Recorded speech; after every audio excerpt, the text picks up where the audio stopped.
Every good podcast has a good opening song. So does ours. Welcome back, guys. It's the MLB Baseball Scout podcast with former Cubs and Blue Jay and Diamondback, and also Ray, Mr. Tim Wilken. I'm Mick Gillispie. Great to have all you guys with us for episode 3. Tim, can you believe we're at episode 3? Unreal. Would have had episode 3 last week, but I had no voice. So it's good to, as a person that talks for a living, to be able to talk again. And I feel like I sound like myself.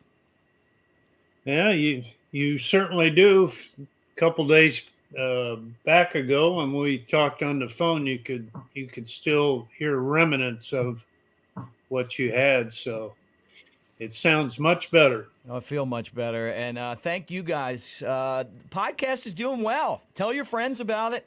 If you're in the world of baseball and you like scouting, you like talking about scouting, you like the game, make sure that you subscribe to our channel on YouTube at Cubs Baseball Channel. At Cubs Baseball Channel. This is the first of some other shows that I got coming up and different things that we're going to do. But I really wanted to start the channel with this. And then a lot of you guys may pick this up on the different podcasting spots, and we appreciate you. Make sure that you like and subscribe, give us a thumbs up, and thank you for hanging out with us today as we talk some baseball. So, well, let me get it started. I know we got a lot of good stuff to get into. I want to start, though, with one of the guys that I've seen a lot. Get your opinion on a 20-year-old by the name of Owen Caissie. He's one of the Cubs' top prospects. As a matter of fact, the Cubs traded Yu Darvish to San Diego. I remember having a conversation with Jed Hoyer when they were kind of looking at these trades, and he said it's tough to get guys these days that are double, triple A, maybe a year away from being big league stars, right? So when you make a deal like this now, you kind of go back with a younger player who Caissie would have been, 18 at the time, maybe, right? And 17, then, 17, whatever. And then you develop them and bring them up so that by the time they're in the big leagues, it's 5 years down the line instead of a year down the line. And that's kind of how the business is done. So anyway, he's one of the Cubs' top prospects. He's in Double-A, the Smokies, the team that I broadcast for. And Tim, I'm going to give you my take, and then I want to hear yours. I think the Cubs did a really good job. If you're going to trade a top-line pitcher and you need to get back talent, this guy's got a ton of talent. He's a big guy. He hits for power. He hits for average. Without the shift, I think that makes him even more efficient. For a big guy, he can really move in the outfield, and he takes incredible routes. So 20 years old in Double-A is impressive. And then on top of that, to be kind of a power hitter with a big arm who can play defense, I like this kid. Yeah, I was fortunate enough to see him. He played for Team Canada. Every once in a while, they'll come over to the Blue Jays complex and play some of their younger players. And I probably got to see him 4 or 5 games. Very impressed. He's kind of like that prototypical right fielder that might be able to fill in and play center, but kind of like an old school Paul O'Neill frame. And there's a few right fielders out there today, but and he had the frame that made you think he's going to go 220 pounds down the road, 230. Yeah. And he plays with it well. And like you alluded to earlier, he goes and gets the ball pretty good. His routes are pretty decent. And there's a lot of power in that bat. If someone told me, 6 to 8 years from now, he's hitting 25 to 30 home runs a year, that wouldn't surprise me. No. Let me ask you this about Canada. I remember talking to Joey Votto's dad, Big Joe, who just so happened to be smaller than Joey, right? And he was telling me from Toronto that people really could care less about baseball. It would be like, hey, what are the Maple Leafs doing? When they would say, hey, Joe's coming, this up-and-coming baseball player who now's, pretty much played out his career. I'd say he's at least a Reds Hall of Famer, for the team. And this was before he was in the major leagues. But, Big Joe talked about Canada and, the fact that baseball was kind of more of a niche sport than it was, a main sport. But it feels like that's changed a lot. You spent all those years with the Blue Jays. And then we're starting to see guys like Owen Caissie and a bunch of other Canadians playing in Major League Baseball and then throughout the minor leagues. Yeah, and that program's escalated. They've got some people that run Team Canada that do an excellent job.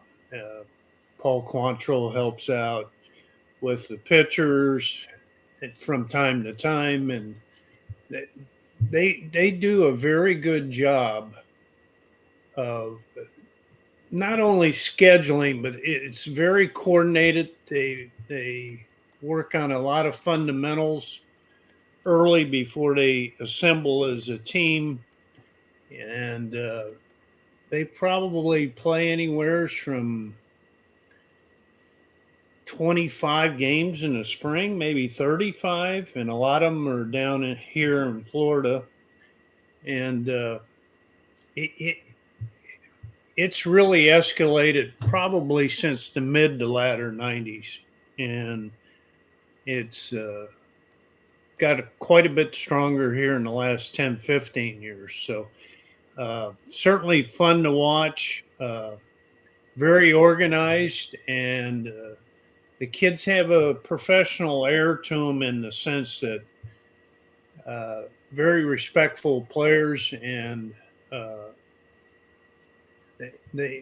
they've put together something pretty good here, and I think we haven't seen the end of it. And hopefully this picks up even as time goes on.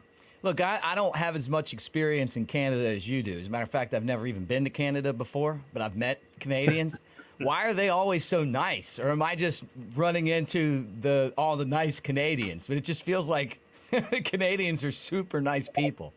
Yeah, I've had a lot of great teammates through the years that all were Canadians, and for 25 years, and built a lot of great relationships. And what you're seeing is probably what you would get if you would cross the border. Very beautiful country. Especially one beautiful big town in Toronto. It's just really clean and vibrant, and very well versed. And it was a big pleasure to work with the Blue Jays for 25 years and experience the Canadian side of it. And I'll always remember a lot of those times. Do you think that Montreal, I'm going to put you on the spot, Tim, should Montreal get one of the two expansion franchises that are coming when Tampa Bay figures out what they're doing with their stadium, which could be in Orlando? Topic for another show. Yeah. Montreal, you've spent all of those years, 20-plus years with the Blue Jays. Should Montreal get that team? Certainly they should be a candidate, I would think. And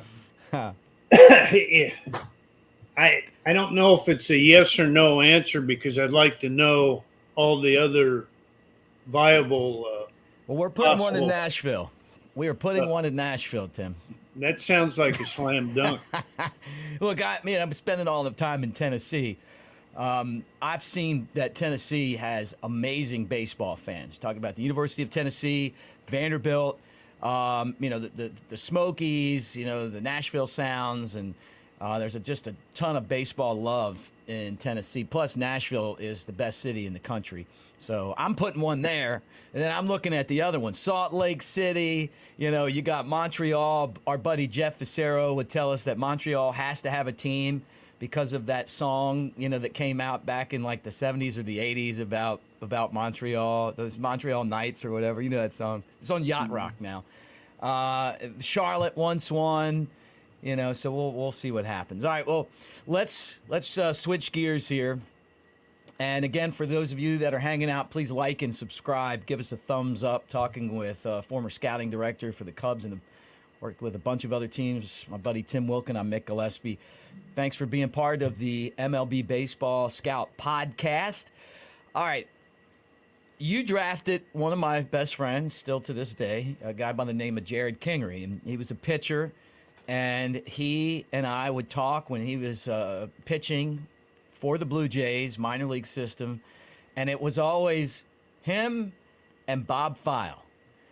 Those two guys getting saves. They were sometimes on the same team, sometimes they were, on different teams, but they were like the closers for the Blue Jays minor league team. So I've heard of Bob File because Kingery had so much respect for him, how good he was, and it was kind of, and I don't want to say it was a competition, but it always is when you're trying to get a spot in the big leagues, to put up numbers and all that stuff. Mm-hmm. And we were talking about Bob File, and you said, hey, let's get into how we got Bob File. I thought it was a really good story. Yeah, Kingery's out of the University of Alabama. And anyways, I know they had. So am I. I'm just throwing that in there, too. So Bobby File went to a place called Philadelphia Textile. And I think at the time Bob was going to Philadelphia Textile, it was an NAIA school. And I'm not sure, but I think they're probably Division II now. But anyway, so File went there for 4 years and mainly played third base, pitched very little. And it was kind of the event of some analytics was just starting to get some steam with some organizations. And Bob File's senior year, I think Bob hit like somewhere between 520 and 530.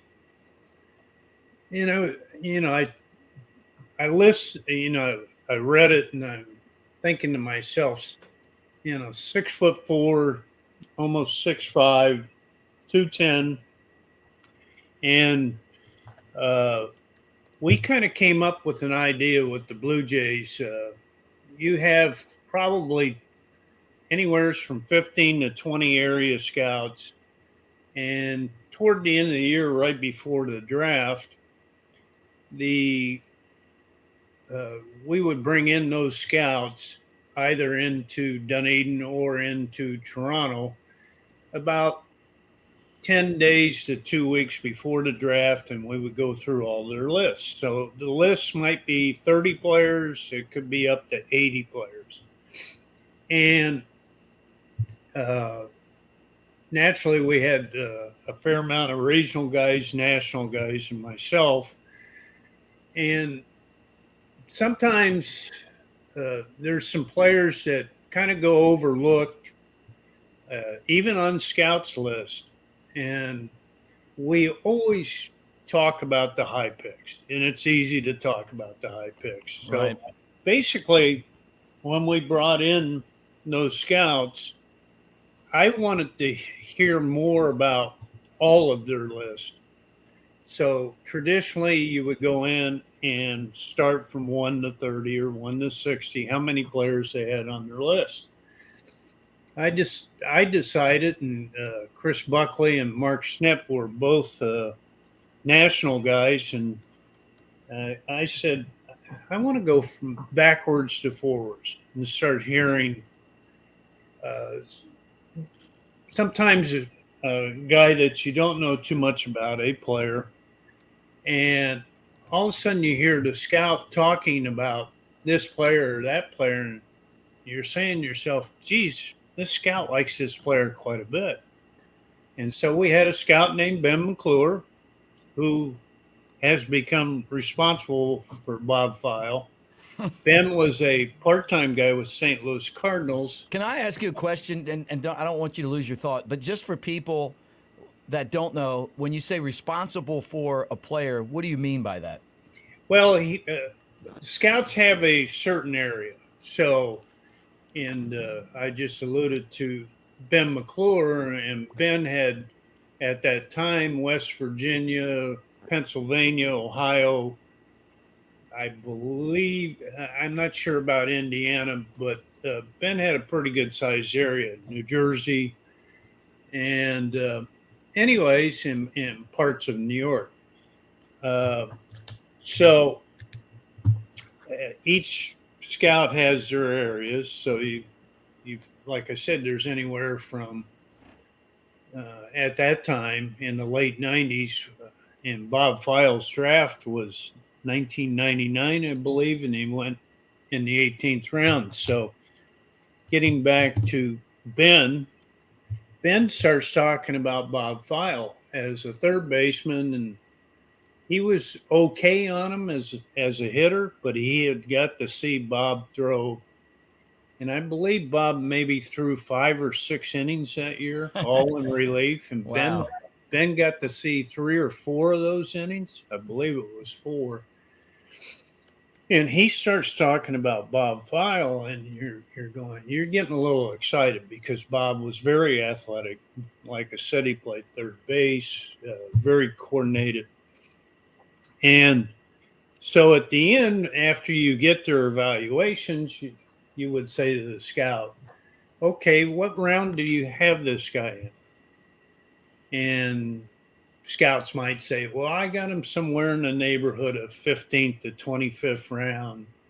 I got this guy from the 13th to the 20th round. And anyways, so I said to Ben, I said, what round do you have Bob File in? And so they had done an article, Baseball America, about who went in certain rounds. Some of the players, naturally, Piazza was in there, and Orlando Hudson, who was a 43rd rounder. But anyways, so Ben goes and says, I want this guy in the 49th round. And I'm saying to myself, why the hang does he want this guy in the 49th round? Well, in that article, at that time period, 1999, there had never been a 49th rounder playing the big leagues. And Ben's thinking he's got Bob all to himself as a scout. He had never seen any scouts at Bob's games. So I'm saying to myself, this sounds too good. So we finish up those pre-draft meetings with all our area guys, and I have Mark Snip and Chris Buckley in the room after we've talked about all the players. So we get to Ben McClure's list, and I says, boy, his voice inflection, his excitement about talking about Bob File, it just sounded too good. So anyways, we get to Toronto and we start putting our lists together. And every year we would have the draft. At that time when Bob, it was 1999. In 1998, it used to be prior, they had unlimited rounds. So there might be 3, 4, 5 clubs that go from the 60th to 90, 95 rounds. In fact, just a little sidebar here. George Steinbrenner, the owner of the Yankees at the time, didn't get along with the Tampa Bay organization. And according to a couple scouts that told me, George would always say, do not drop out until Tampa drops out. So they would, every year for quite a few years, they would go 90 plus rounds. And Wow. there was a couple guys that actually made it. I think the Yankees had a third baseman from West Virginia in the 89th round. And then Tampa had a pitcher named Phelps that pitched in the big leagues with Tampa Bay. And he was like maybe 90th round. So anyways, back to Bob, it just sounded so good. And how they would, when they started this draft with 50 rounds only, that was 1998. So the year before they had done like 20 rounds, and then the second day they would do 30. And so I would always kind of make sure as we were nearing the end of the first day, it wasn't cut in stone that the 20th round was going to be the last round. And so I asked the commissioner's office, it was about 15th round. I said, how much longer do you think? And they said 20 rounds. Well, going back to what we were hearing about Bob File from Ben McClure, I just said to Chris, I said, this just sounds too good. And it's a good gamble in the 19th round. It's really not a super gamble. But anyways, we selected Bob File in the 19th round. And a couple days later, I get a call from Ben McClure, and he says, I told you that guy, we could have got him in the 49th round. And I said, Ben, boy, he sounded awful good. And so we took him. That year, he was sent to Medicine Hat in the Pioneer League, Bob File. And I see him come in relief a couple times in a 5-game series. And I couldn't wait to call Chris. I says, boy, Chris, we might have a pretty good one, and he might go pretty quick to the big leagues. And as it happened, he was basically in the big leagues in 2.5 years for a guy that maybe threw 6 college innings in his career. That's crazy. I mean, and he had a great sinker. His arm worked good. He was very coordinated and threw tons of strikes. Yeah. So Bob gets there, and anyways, his rookie season, Bob File threw in 60 games. And after that, I think he had an injury with his arm, pitched parts of 3 more years in the big leagues. And that first year was unreal. I think hitters hit like 170 off of him, maybe less. And File gets to the big leagues pretty quick. So through our travels, we run into a fair amount of our opponents, scouts, scouting directors. And I ran into the scouting director for the Phillies thinking, okay, Bob's from the Philadelphia area. And I said to his name was Mike Arbuckle, and Mike was scouting director for the Phillies at the time. And I said, Mike, did you ever hear anything on Bob File when you were over there? And he says, Tim, we had a pre-draft workout about 3 days before scheduled, and they were going to go out and see 20, 30 players work out at their stadium there in Philadelphia. And he says the workout got rained out, and they never did get to see Bob File. They had a part-time scout that had recommended Bob File, so he might have been one of 2 guys that got to see Bob File. But I can still remember Ben McClure calling me a couple of days after. I told you to let him go to the 49th round. And from that point on, we went from the back of our list to the front, simply for the fact was when those scouts went home, we still had our national and our regional scouts up in Toronto. And we're going to talk about those top picks forever, but sometimes you just run by certain players when you have that many guys on your list, and all you had to do was listen to your scouts. And if you started to hear a little bit of excitement, you'd start making notes. And Yeah. Joe Blow likes this guy, and that's how Bob File got to the big leagues. And very good human being. I enjoyed my times with Bob File. We still kind of communicate on Facebook and things like that. And it's a pretty good story. Yeah, no doubt. And you know what? It's crazy to think that the guy threw like 6 innings, so he had to learn how to pitch as a professional, which might be good. Plus, back in those days, college coaches would just wear guys' arms out. Yeah. And I can remember back then teams being a little hesitant to take college pitching just because they threw so much. You almost feel like you had to have an amateur or a high school kid just because of that. You lived those days. And then, you guys just saw this dude throw one inning, and you're like, hey, this guy, I think we got something here. Yeah, he was like 92 to 96 with a hell of a sinker, and every once in a while would flip up a pretty good slider. And to get that kind of arm, and the one thing that kicked in for Bob File that you don't know, and I've said this many and many a times, that you don't know what aptitude is until they get into professional baseball. Right. I agree with that. Bob had you could say, well, I showed this kid a two-seamer. He picked it up, and he did really good with it.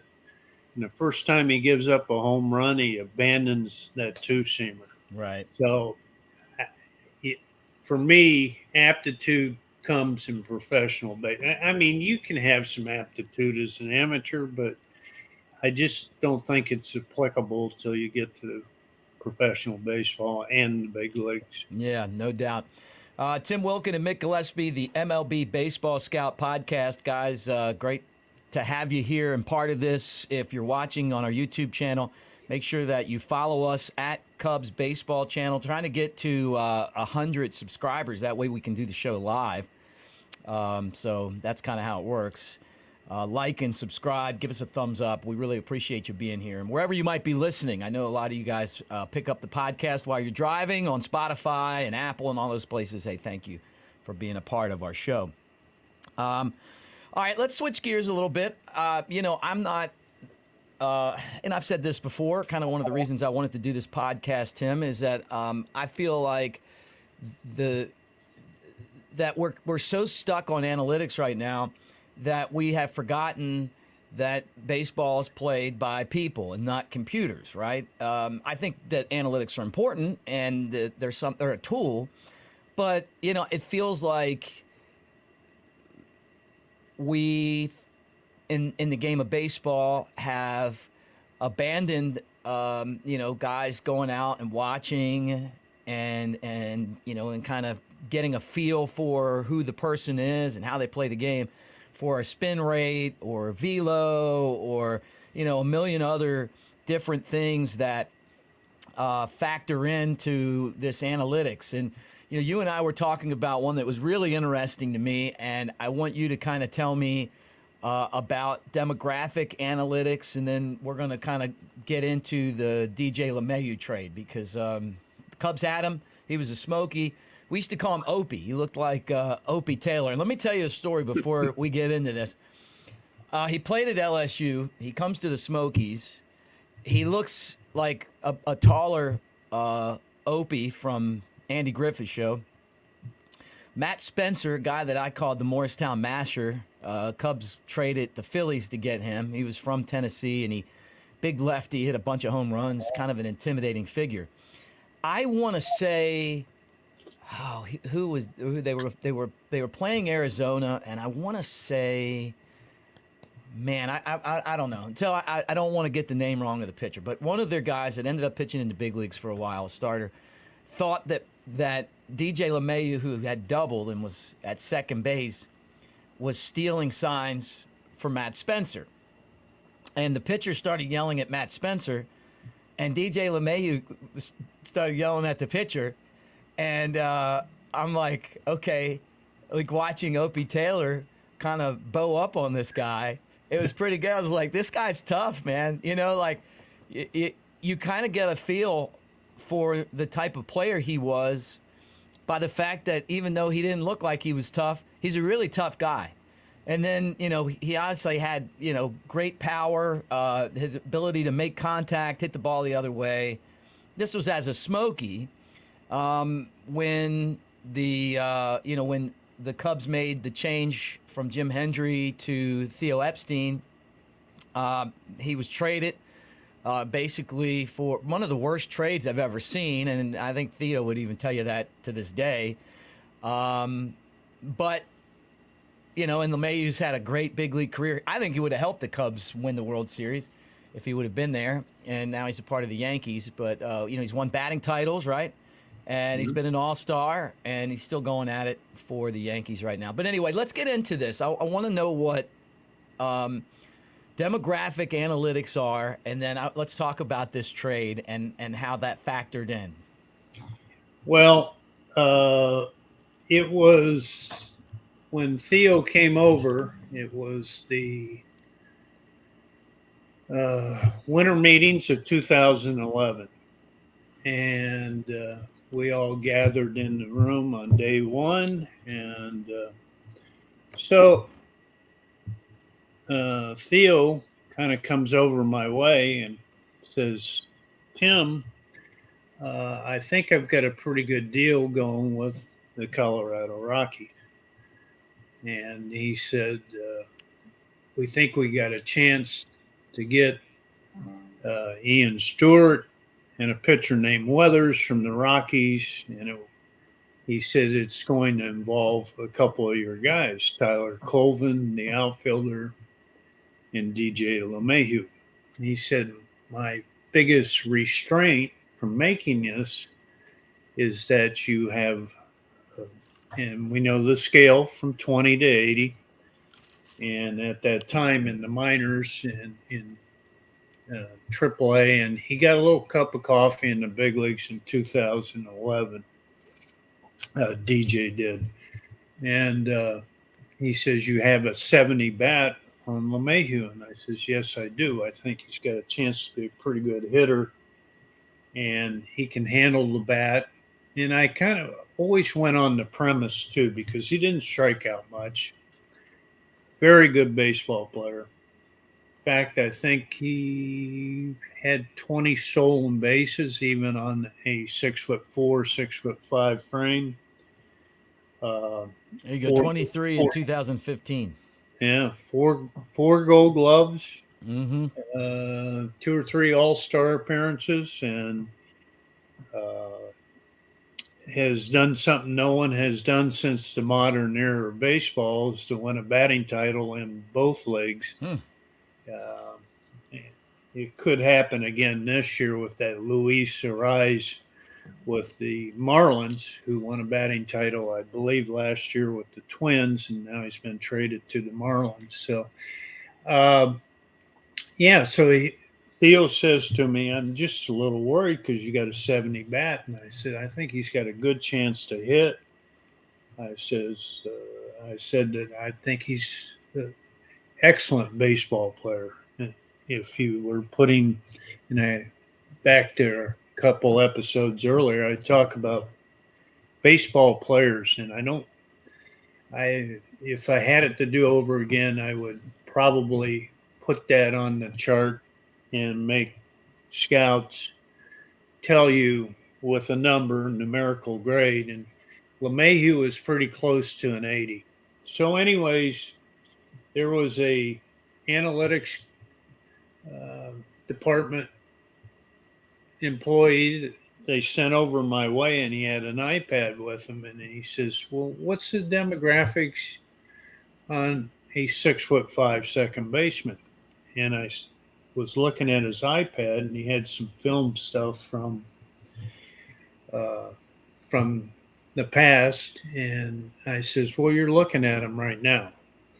And he didn't say much. And then there was one other person in our organization, I don't really want to attack anyone, but of pretty good prominence. And he comes over to me and he says, well, I think his arms, DJ's arms, are a little long. And I think he's going to struggle with the inside pitch. And I always went on the premise, and I started to say this earlier, as a younger scout and then middle-aged scout, I would hear the older guys saying that the power comes last. And guys that perennially hit the ball up the middle or to right field eventually learn how to pull the ball.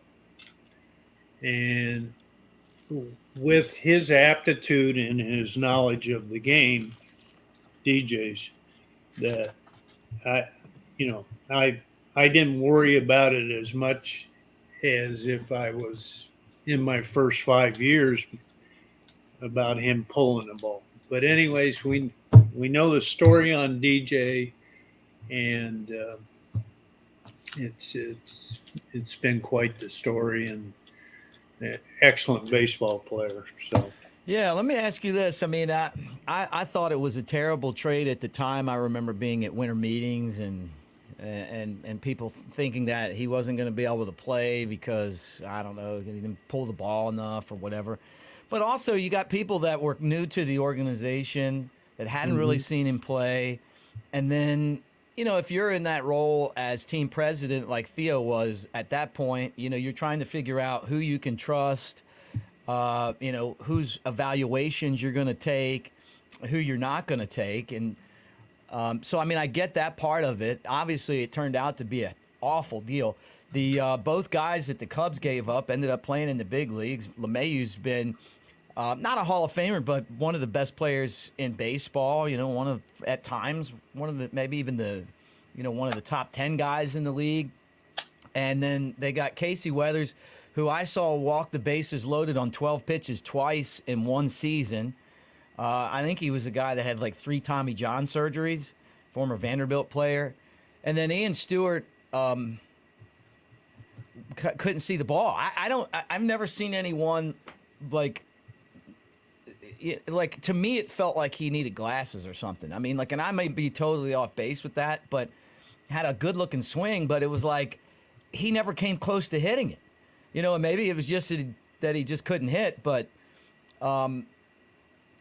that's the kind of trade that makes you go back as like a leader and say, hey, we got to do a better job of kind of figuring out what we have. And I've talked about this before too. What makes a great organization isn't just scouting other organizations. It's also scouting your organization. Most definitely. And there's a handful of guys that are asked to see all the minor league clubs, and none of the new personnel that came over to the Cubs during that time period had really got to see the players. So it wasn't fair to them in that sense, and it's probably tough to trust people, holdovers, for lack of a better word, in the Cubs organization prior to them coming over. So it certainly wasn't an easy situation. I think they had reports with the Red Sox on Ian Stewart and on Weathers, and they decided to go that way. So a lot of scouting directors and other scouting personnel will tell you lots of times when you're drafting these players, there's a good chance you may lose them in a trade. So we've all gone through it, and you know, I'm really happy for how LeMahieu's career has turned out. Great guy, coming all the way from Brother Rice High School in Detroit to go to LSU, and just a very, very good baseball player and a classy person, plays the game the right way, and we see how that went. So. Yeah, right. So what happens when you're in the front office and a trade like this goes down? Because I got to give the other side of it too. I mean, Yep. Theo and those guys made they made some of the best trades ever made in Cubs history. I mean, look, Jake Arrieta, for Steve Clevenger, and what was the right-hander's name that they sent over there? Feldman, maybe Scott Feldman. Yeah. Yeah. So, I mean, like that, and they got Pedro Strop too. I mean, so that's the other side of this, like you go and you make a great deal. But when you're in the front office and this happens, you got to answer to the owner. The fans hold you accountable. Your other scouts hold you accountable. What's that environment like? And go both sides. Like when you make a bad trade like this, or you make a great trade like the Arrieta trade. Well, I mean, you can put that on drafting of players. I mean, you're going to have your misses. You just hope that you have more pluses than minuses. I mean, you went on educated evaluations that you thought those particular players were going to be a very good addition to your club. But at times, you're not. No one's 100% in this industry, so you have to take that in mind. You just want to be more consistent than you are the other way. So, well, let me ask you this then. Okay, demographic analytics. Okay, so I'm going to look at hey, Mick's from outside of Baltimore. How many broadcasters came from outside of Baltimore? Oh, okay. Well, not many, so he's out. Or he's from Chicago. A lot of broadcasters from Chicago. He's in. That to me really makes about as much sense as thinking that LeMahieu's arms are too long where he can't hit. And how do you sift through the good stuff, which I think that some analytics are good. Spin rate I think does kind of give you an idea of what someone's pitches look like, the shape of their pitches. Compared to where someone's from, and then trying to use that to figure out if they're going to be in the major leagues. Yeah, I guess we could call this part geographic demographics. And a couple years later, sitting in the draft room, and we're talking about this particular player, a catcher, who happened to be from the Buffalo, New York area. And all of a sudden, someone comes out in the room and says, well, what's the demographics on a guy from Buffalo? And I didn't have the particular numbers at the time. And I said, hey, this guy's got a chance to be a pretty good player. He's going to be a little bit of a slow developer because he was a big player, a good sized player. He's 6'4", 220, close to 6'5", and it's a longer body. And anyways, as fate would have it, we get two guys from the Buffalo area, both catchers. One went in the third round, and Jonah Heim, who I'm alluding to, with the Texas Rangers now. He's been through a few clubs prior to that. But they were both from Buffalo. Tom Murphy, who's catching now for Seattle, went, I believe, third round out of the University of Buffalo. He's playing with Seattle. He's probably in his 8th year, and I think this is going on Heim's 5th year. He's 27 now, and he's hitting .295 with 32 RBIs, and looks like he's got a shot, if he has a pretty good June, to be in the All-Star game. And I always went on the thought that I don't care where they're from. Mm-hmm.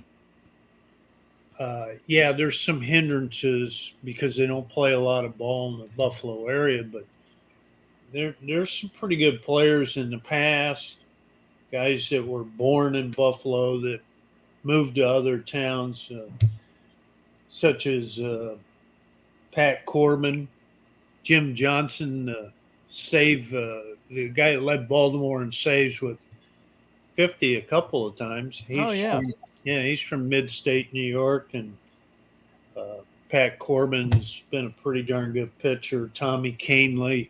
So I didn't really care where a player came from as far as the city. We were more concerned about background of the player and what kind of player we were going to get.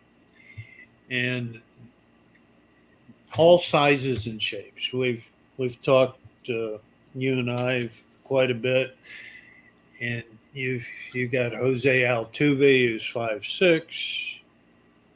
On the other side of the scale, you got Aaron Judge, who's 6'7", 6'8", and one of the good-looking prospects who's played parts of the last 2 years. Unfortunately, got hurt.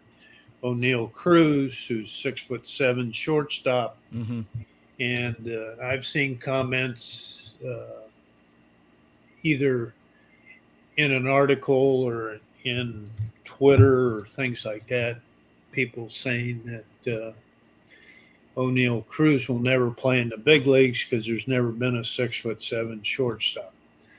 So I think you got to be very, very careful,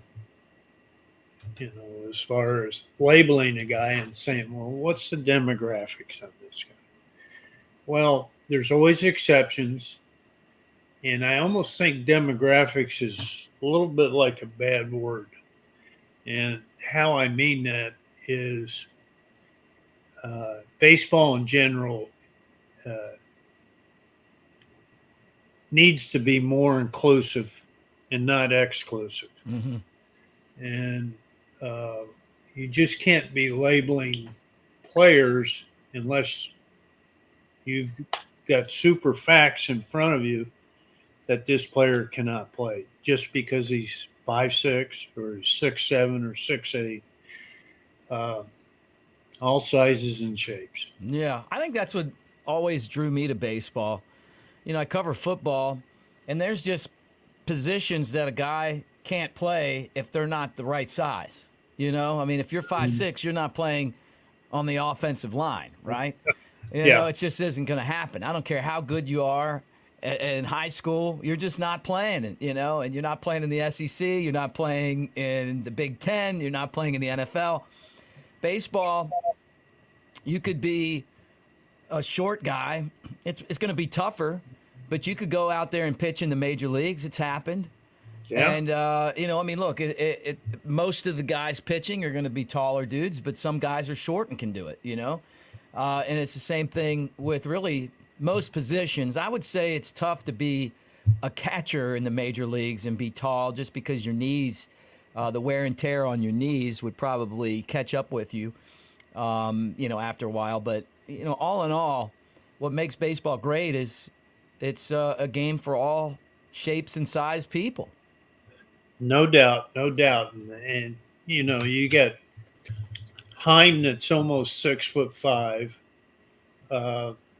I would say for his height, he's probably got medium length legs and more of a longer upper torso, so he doesn't have to use as much of that lower half. You got Salvador Perez, who I believe is at least 6'4", if not taller. And so until they prove they can't play, I just don't think you can label players with that word demographics. Mm-hmm. And hanging out with Tim Wilken, I'm Mick Gillispie, the MLB Baseball Scout Podcast. Give us a like on YouTube at Cubs Baseball Channel. This is the beginning of a lot of cool things that we got coming your way. And if you are hanging out with us, Spotify, Apple, wherever you get your podcasts, thank you so much. And make sure that you subscribe so we're going to try to get an episode out every week or so. All right. You're a scouting director. You've been there. You started out in the 70s, and then all of a sudden, the movie, what in the book, with the A's, what was it called? Moneyball. That comes out, and now everybody thinks that they're like, that they're Jonah Hill, and they're throwing all these analytics out there.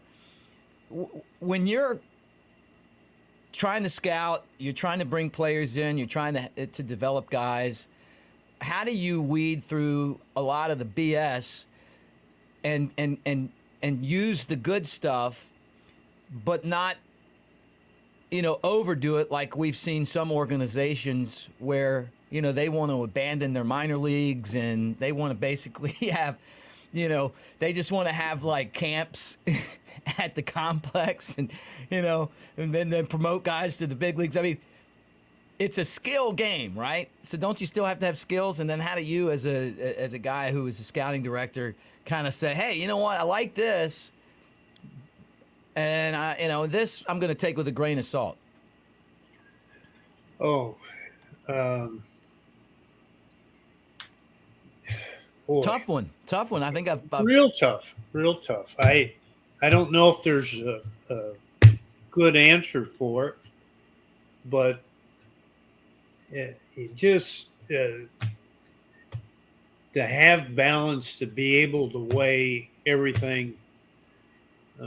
Not only between analytics and the traditionals, you've got to have some kind of balance to be able to juggle all those situations. And I don't know if like I said, I don't know if there's an answer for it. Yeah. But the ultimate would be able to mix the two in the right form. Some have taken it to another degree, analytically speaking, and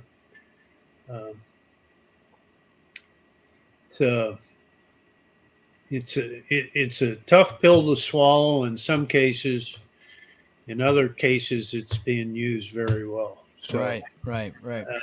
With some balance in mind. So, well, the A's had done a good job with it. Now they're in the midst of having one of the worst seasons in the history of baseball. I mean, like their season this year ranks up there with the 62 Mets. Could be one of the worst ever.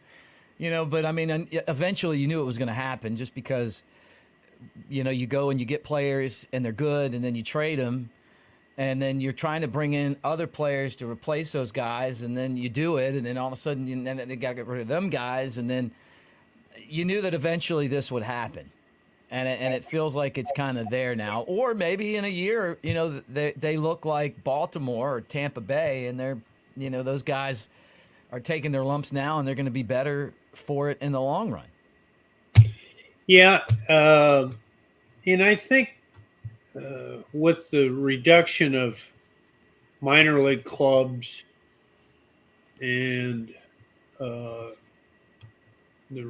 reduction down to 20 rounds for the draft, you've really got to hit on all cylinders. There's been some clubs in the last 25, 30 years that have really hit it big in a few drafts where they've had anywhere from 10 to 14 major leaguers.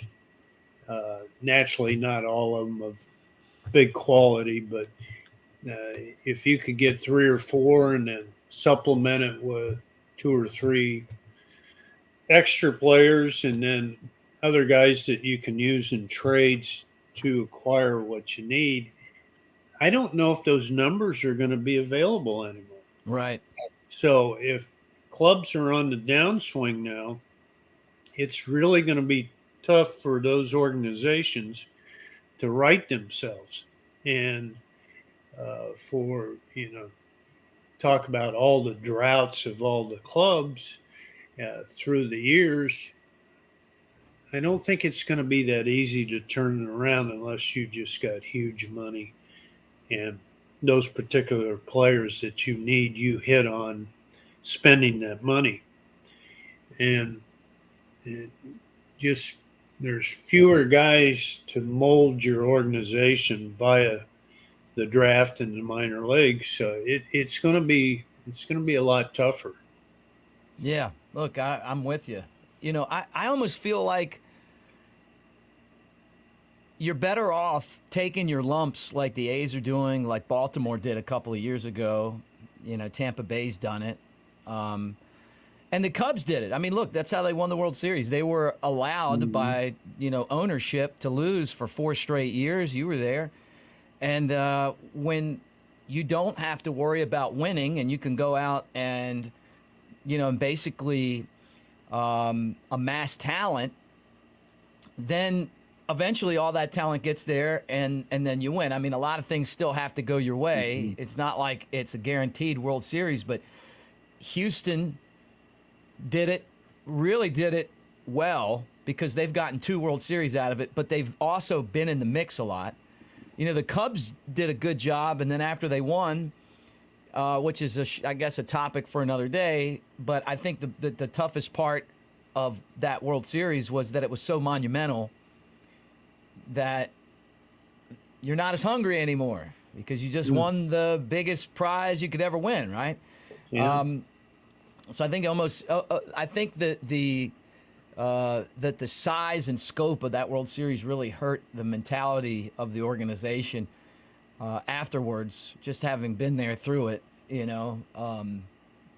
elitism and, and that's a tough thing to overcome, when you win something like that and everybody, you're going to be remembered forever. It's like, well, now I got to go back out there and grind it again. So, they're kind of in the rebuilding, but, going out and buying mid-level free agents to me just isn't the right way to do it anymore. I mean, I just think that if either you're winning or you're losing, and I just don't know that there's any in between. Tell me why I'm wrong or tell me why you agree with me. And you know what I'm saying by that, right? Yeah. It's extremely perplexing because I don't think a lot of those clubs have as much to draw from, and their biggest question going into every off season: are we going to be in it, or are we going to try to rebuild? And rebuilding is going to be tough because the infusion you're going to get it's going to take you 3-4 years probably, unless you're a big market club where you can kind of make up for some mistakes or lack of depth. And if for all the mid majors and smaller markets, it's going to be tough to sustain an Atlanta Braves of 14 straight years of being in the playoffs and having the great minor league system and everything like that. So I don't know if there's a present answer. I think there's probably going to, if there's not too many changes made, hopefully, especially to the smaller side. But I don't think you're going to be able to gauge a lot of this for another 5 to 8 years. Look, and the other word I was looking for with the Cubs was entitlement.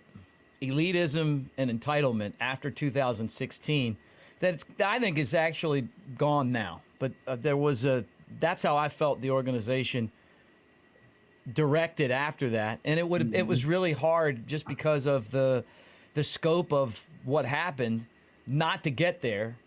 And I honestly, I give Jed a lot of credit because I know that just my opinion, seeing that and then kind of seeing where they are right now, I think they're going in the right direction. So that's good if you're a Cubs fan.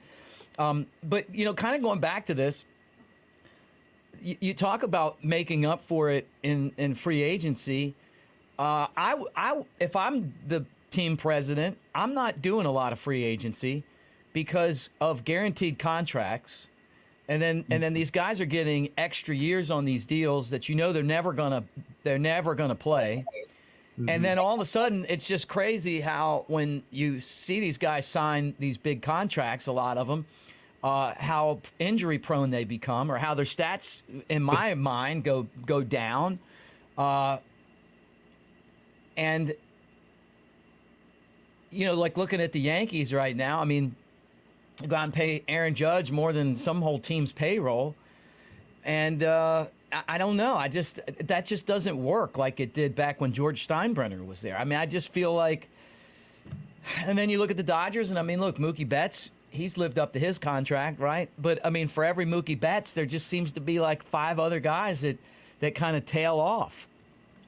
Well, you're talking the length of these contracts, and I think it'll be very interesting to see from around 2026 to about 2030, where are these clubs headed? And they may be maxed out financially to where they really can't help themselves.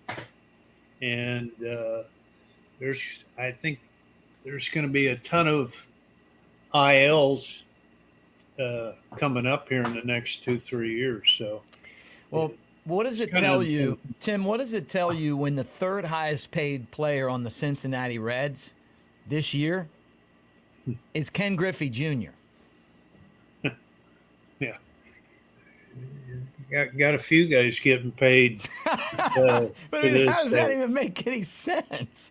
How is that good for the game? You know, the NFL model to me works so much better, where some of the contract's guaranteed, but then some of it is based off of you actually playing. I just don't know any other. I don't know. I mean, look, I'm in my 40s, and maybe I'm wrong. I just don't know anything else where you get paid for work that you might never do. And years of it, right? I mean, like the whole model of incentive makes no sense. All these 7 to 10 year deals. Awful. So you're better off, and going back to my point, is that you're better off, taking the lumps, building up talent. You got to hit with guys like you overseeing drafts and the scouting and, and all that stuff. But then, and just trying to make a run. And then once you get there, maybe you maintain it by signing some guys to deals, and you're going to eventually have to spend the money to keep the good players there. And that's part of it. Sure. But I don't know if there was an exact formula, I guess everybody would be winning, right? Oh gosh. Especially the way pitching's going today, it's tough road to hoe for a fair amount of clubs. Well, guys, Tim, anything else? I think that's show 3 in the books. I enjoyed it. It's I learn a lot just by listening, and I watch a lot of major league games here, and been going to some minor league games, and there's just so much to learn, and maybe the face of baseball changes again. Yeah, 4 to 5 years. So. Yeah, I could see that. I could definitely see that. I mean, and it's changed. It's constantly changed since the time that I got involved in it. When I first, started broadcasting baseball, it was the best game in the world, and then I feel like a lot of the shifting and the analytics and, as Goose Gossage called it, nerd ball or whatever, it really took a lot out of the enjoyment of the game. But at the same time, it was smart. I mean, look, if you're not going to, if you're still going to pull the ball and there's a shift over there and all the players are on one side of the diamond and all you got to do is hit it the other way. I mean, I don't know why, you wouldn't do that, but I like the direction that baseball is going. And I've enjoyed the game this year without the shift. I like the pitch clock. I think it's faster. I'm tired of people. There were players that would have walk-up songs, Tim, if you can believe this, and they would purposely step out of the box and adjust their batting gloves or adjust their hat or look over at the coach or whatever, just for us to have to hear more of their song. And so that's out.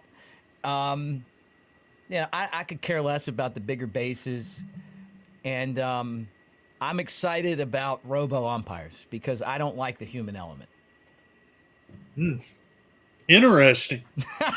Interesting. That's what I'm not going there. I'm going to leave that with everybody. We have to talk about. Let's get into the human element next week because I don't want a human element.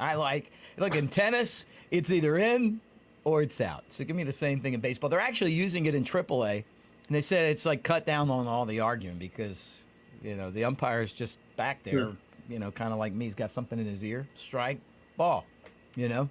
Yep. So. I've seen some versions of that on MILB, and I went to a minor league game the other night, and by the 8th inning, it was an hour and 28 minutes.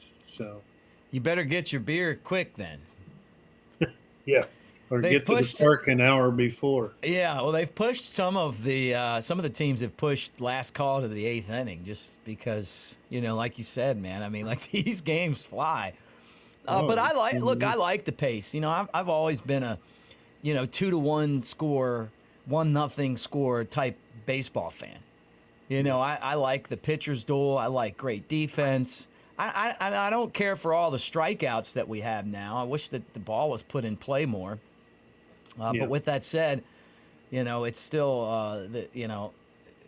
I don't know, 3,000 games maybe I've called or something. I'd prefer to do it in under 3 hours. Yeah.